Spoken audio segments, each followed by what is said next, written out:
بسم اللہ الرحمن الرحیم۔ السلام علیکم ورحمۃ اللہ وبرکاتہ۔ عابد راجہ چینل کی طرف سے آج میں اپنے دوستوں کو رسول اللہ صلی اللہ علیہ وآلہ وسلم کا ایک فرمان بتاؤں گا۔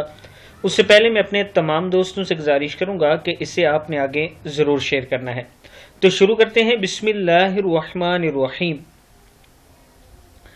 ایک شخص رسول اللہ صلی اللہ علیہ وآلہ وسلم کے پاس آیا اور اس نے کہا کہ رات میں نے خواب میں دیکھا کہ ایک ابر کا ٹکڑا ہے جس سے گھی اور شہد ٹپک رہا ہے۔ میں دیکھتا ہوں کہ لوگ انہیں اپنے ہاتھوں میں لے رہے ہیں، کوئی زیادہ اور کوئی کم، اور ایک رسی ہے جو زمین سے آسمان تک لٹکی ہوئی ہے۔ میں نے دیکھا کہ پہلے آپ صلی اللہ علیہ وآلہ وسلم نے آ کر اسے پکڑا اور اوپر چڑھ گئے، پھر ایک دوسرے صاحب نے بھی اسے پکڑا اور وہ بھی اوپر چڑھ گئے، پھر ایک تیسرے صاحب نے پکڑا اور وہ بھی چڑھ گئے، پھر چوتھے صاحب نے پکڑا اور وہ بھی اس کے ذریعے چڑھ گئے، پھر وہ رسی ٹوٹ گئی، پھر جڑ گئی۔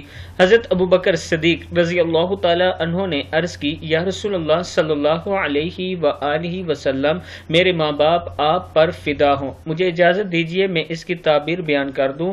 نبی اکرم صلی اللہ علیہ وآلہ وسلم نے فرمایا کہ بیان کرو۔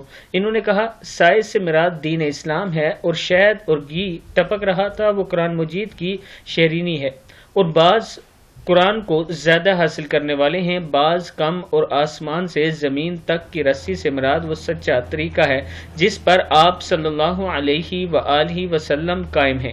آپ صلی اللہ علیہ وآلہ وسلم اسے پکڑے ہوئے ہیں یہاں تک کہ اس کے ذریعے اللہ آپ کو اٹھا لے گا، پھر آپ کے بعد ایک دوسرے صاحب آپ کے خلیفہ اول اسے پکڑیں گے، وہ بھی مرتے دم تک اس پر قائم رہیں گے، پھر تیسرے صاحب پکڑیں گے، ان کا بھی یہی حال ہوگا، پھر چوتھے صاحب پکڑیں گے تو ان کا معاملہ خلافت کا کٹ جائے گا، وہ بھی اوپر چڑھ جائیں گے۔ یا رسول اللہ صلی اللہ علیہ وآلہ وسلم، میرے ماں باپ آپ پر قربان ہوں، مجھے بتائیے کیا میں نے جو تعبیر دی ہے وہ غلط ہے یا صحیح؟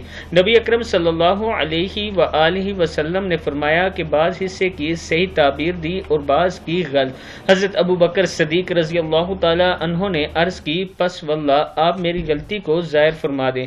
نبی اکرم صلی اللہ علیہ وآلہ وسلم نے فرمایا کہ قسم نہ کھاؤ۔ کتاب کا حوالہ یہ نیچے موجود ہے، آپ دیکھ سکتے ہیں۔ اس ویڈیو کو آپ نے آگے ضرور شیئر کرنا۔